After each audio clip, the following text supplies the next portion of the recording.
A long time ago, the UK was a magical wilderness. Wildlife flourished in ways we have never known. But gradually we have lost this paradise and pushed nature out.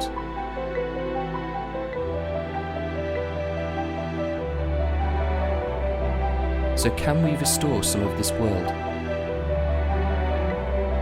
Today we take a journey to one of Britain's unique environments, the Somerset Levels. Here there is a plan to step back and watch the UK's own giant wetland flourish. And it all begins in a few small fields near the tiny village of Godney.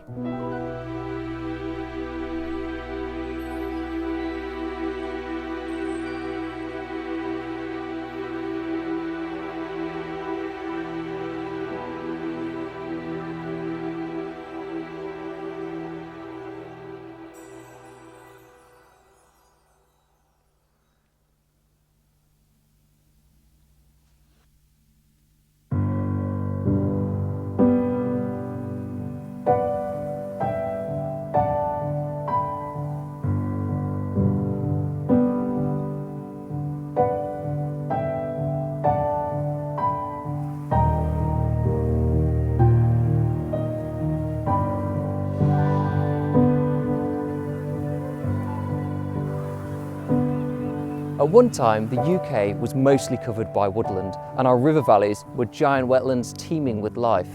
Now, unfortunately, over time, a lot of these wildlands have been lost, and actually at one point, we had forest cover of just 5%. Now, that's led to the UK being one of the most nature-depleted countries in the world, and has meant really bad things for our biodiversity.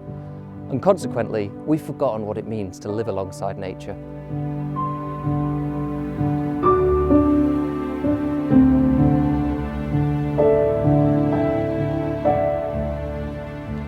But things are gradually improving. People are starting to realise that we need nature in our lives. One key idea is rewilding, which is an increasingly discussed topic. So I'm here to find out a little bit more about it and to see a project which is in the early phases of this intriguing process.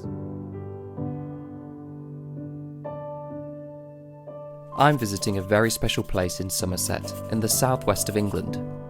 It lies on the Somerset Levels, 160,000 acres of coastal plain, close to the small village of Godney. I've heard that the Levels were once a wildlife-packed wetland teeming with life, a bit like England's Okavango Delta, so I had to come and see it for myself. The person I heard it from is Alistair Cameron, an environmentalist based here in the southwest, who is on a mission to start rewilding this land.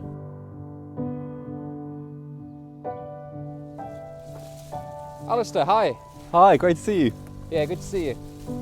So I've been looking a little bit at the fields around here and they all seem really flat. Can you tell me what makes this area particularly special? Yeah, I mean, we're here in the Somerset Levels in the southwest of England, and this was once a huge kind of wild wetland. It's a very low-lying, flat area of the country, and it would have teemed with life, much of which is now gone. And right now it's an area of mixed farmland, wetland, and a few nature reserves. It's pretty good for wildlife now, but it could be so much better. And what we're doing is trying to really just buy small pieces of land. We've got two sites, one further south from here that's a bit wetter, and this one, and try and create a bit more space for nature and a bit more space for wildlife to do its own thing through rewilding. So is there anything specifically that you're doing out on these sites? Are you planting trees or bushes maybe? Yeah, I mean, one of the ironies, of course, of rewilding is that you're actually trying to do as little as possible. Standard conservation has always worked around the model of trying to conserve a specific animal or a specific plant or habitat, particularly in the UK. And rewilding is almost turning that on its head. It's taking something that isn't wild and allowing it to become much wilder. So we're just trying to step back and allow space for nature to have free rein, to do its own thing. So can you already start to see a difference emerging between, say, this field and some of the neighbouring fields in the area? Yeah, I think there are. I mean, you know, it could be that the molehills that are allowed to grow taller every year, or that when a tree or a bush falls over, it's allowed to kind of lie there. And it's through these kind of subtle changes that wildness starts to creep back into a landscape. If you like, I can try and find some for you. We can have a look. Okay, cool. Let's have a look. Yeah, I mean, there's one just over here. It's not a spectacular change, but it's an important one for this part of the land. You know, we talk a lot about tree planting, and we won't be doing a lot of that here, but what we do have, of course, is natural regeneration of forest. Here we've got lots of birch saplings that are expanding out of the hedgerow. each year we get a few more. Basically, these trees here could move out and create a forest and a bit more habitat for wildlife in 50 years or so. Yeah, exactly. It'll take a long time, and in between that we'll also probably see a lot more sort of scrub coming up, mixed in with the wetland habitat and the meadow habitat, and that's fantastic and that's okay, because what we're trying to do is not create any one set outcome, but just create space for those processes to happen.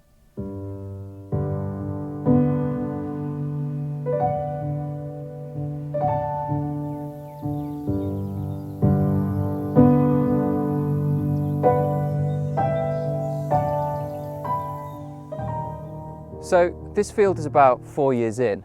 What do we expect from the future with this? I mean, how wild is it going to look?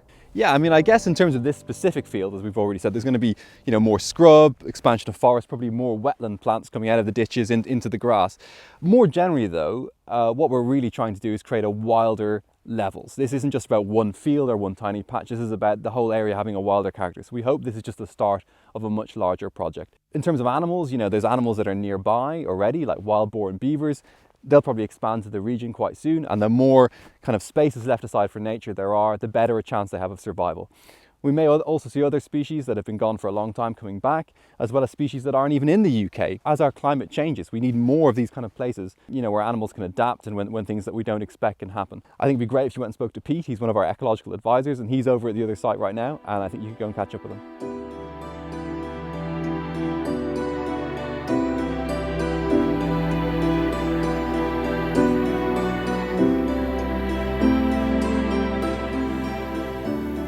Alistair made a really good point about rewilding, and that's that it's about letting go and not taking control or forcing anything to happen. So now I'm at the second field where I'm going to meet the ecologist behind the project, Pete, and hopefully he can tell me a little bit more about what's going on here.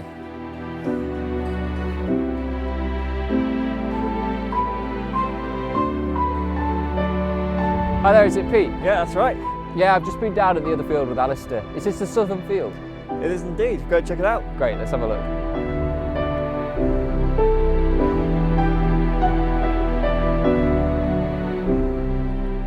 So Pete, what's your role on this project and how do you know Alistair? So I've known Alistair pretty much since the project started. I'm an ecologist by trade, and my specialisation is in reintroducing native species that are native to the UK, or sometimes were native to the UK, but we've since lost them. So I work with an organisation that helps bringing them back. So I've been advising Alistair with the Somerset Wildlands and also what role reintroductions can play in that. So is that then what rewilding is to you? Is it about reintroductions or is it something a little bit more than that? Rewilding really is a wider philosophy about giving nature the driving seat, which may include reintroducing things early on that weren't there before and are now missing. But on the whole, it's about letting nature take its course. It's about not having a set target. It's about just giving it free rein to do what it wants to do. In a world where biodiversity is collapsing down the drain in a rate that is pretty much unprecedented since the dinosaurs, stuff like this is more important than ever. Pete, what makes this southern field different from the fields I was just at with Alistair? So the field you're just at, the grass is generally a bit shorter, you're going to have more flowers, things like that. That's generally good for butterflies that prefer those kind of plants. Whereas over here, you're looking at lots of grasses, really thick stuff. It looks quite messy to us on the outside, but to wildlife, that is perfect. In the summer, it'll be filled with grasshoppers. There's lots of little small creatures, little small mammals that live beneath the grass, and they'll provide food for some of the birds as well, things like the barn owl and the kestrel, which you'll find around here. So over there, you've got a completely different array of animals compared to what's at the top field.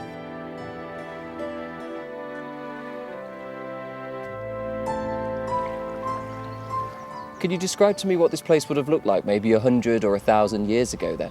Yeah, well, around here, the Somerset levels, the whole area would have been completely underwater in the winter, and even a bit in the spring as well. And we're talking thousands of years ago here. It really was just Britain's Okavango Delta. It was this huge, huge wetland with species you don't find nowadays, such as Dalmatian pelican, for example. You're also doing a reintroduction of harvest mice here. Are they not under threat because of all this flooding? Yeah, so we have reintroduced harvest mice here. In the winter time, they will get to higher ground, little patches here and there that are still dry. As soon as it dries up again, they'll all come right back into the area and recolonise very quickly. So they're very resilient animals. So is it possible we can just go and have a look, see where they live? Is there any chance that we might see one? Almost certainly won't see them, but you might find some nests. So let's have a look.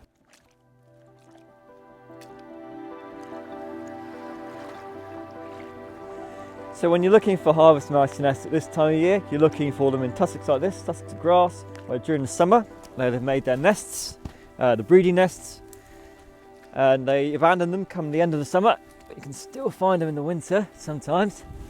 Just have a look at this one. Oh, fantastic! You got a nest Oh, cool. just in there. Okay, let's have a look. Lovely. So what is it actually that we're looking at? This bit here, this grass here? That's right, about the size and shape of a cricket ball. And during summer, one female will have maybe up to about 6 or 8 babies in one of those nests. But she's not here now. She's not there now, no, so perfectly okay. So if you look at harvest mice as part of nature, they are a food base, so things like barn owls and kestrels will feed on them. Even their nests can actually provide homes for different insects as well. So there are lots of tiny little parts at play that we don't even know about in full yet, that having these animals back in place is a really important part of. So that is why we need a complete ecosystem as possible, because we simply don't know otherwise. So Pete, thank you so much for showing me that field. I just have to ask you one last thing. Who can rewild? I think anybody can rewild because we're all a part of nature, we're all part of the same planet, and with the climate and ecological crisis you've got right now, we need everything we've got. And rewilding is definitely one of the answers to that.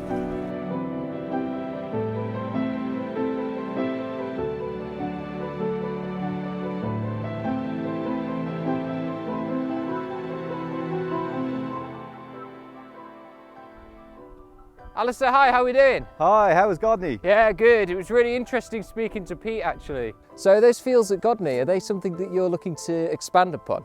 Yeah, absolutely. I mean, we've recently set up an organisation called Somerset Wildlands that's looking to bring a bit more wildness back into the area, sort of building up a network of wild stepping stones throughout the region, some large, some small. And each of those will be managed as lightly as we possibly can. You know, this is a fantastic area. It's a mixture of, farmland, wet farmland, nature reserves. We're trying to acquire land for nature in 2 main ways. First of all, we're trying to buy land directly for the charities. We're trying to raise funds to buy parcels of land as they become available. But we're also trying to work with the community and building up a network of affiliated landowners in the area doing their own stepping stones. So these may be small landowners who've got bits of land they'd like to rewild and aren't sure how to go about doing it, or people who want to just get together and buy small bits of land themselves. To really create a community of interest around rewilding in this area, because this is something that can bring people together. Yeah, definitely. Bringing nature back into our lives really helps our mental well-being as well, doesn't it? Yeah, absolutely. I mean, I think we all know we need nature. We all know that it makes us happy and brings joy to our lives, but we've lost so much in the last, in the last decades, the last 100 years, and not just the species we've lost, of course, but just the sheer abundance of life that used to, be part of our everyday existence. And bringing that back would be so much joy, I think, and so it'd be so good for our society and our culture and our way of life. Because what we're doing here is absolutely not about trying to tell people what to do. We're not interested in running around telling people how to manage their land or talk to landowners or farmers. This is about people who want to be involved in this kind of project, who like the idea of what we're doing, who like the idea of bringing a bit more wildness and nature back into our lives. And that's the people we're trying to work with. This is a really positive project. It's about trying to build the community around rewilding and just make some space for nature. What can you say for other places in the world? Is it a similar idea, this idea of rewilding? Yeah, I mean, I think there's similarities. I would never want to tell anyone else in the rest of the world, how to do things, and every part of the world will have its own solutions and issues. But one common factor, of course, is that we have a biodiversity crisis that is global. We know that it's a global issue. Wherever you are in the world, there's things we can do about that, whether it's protecting the wildlife that's already there, that's still there, or whether it's about creating space for nature to return. And I think that could involve supporting organisations, or it could involve doing things within your own community, or even just within your own home or garden if you have one. So I think there's a lot we can all do together. It's been a fascinating few days here in the Somerset Levels meeting Pete and Alistair, 2 people at the forefront of the rewilding initiative. And if there's one point I've learned from them, it's that you can do rewilding whoever you are and wherever in the world you might be. It's not about tearing down cities or removing agriculture, it's just about bringing nature and wildlife back into the world that we have created.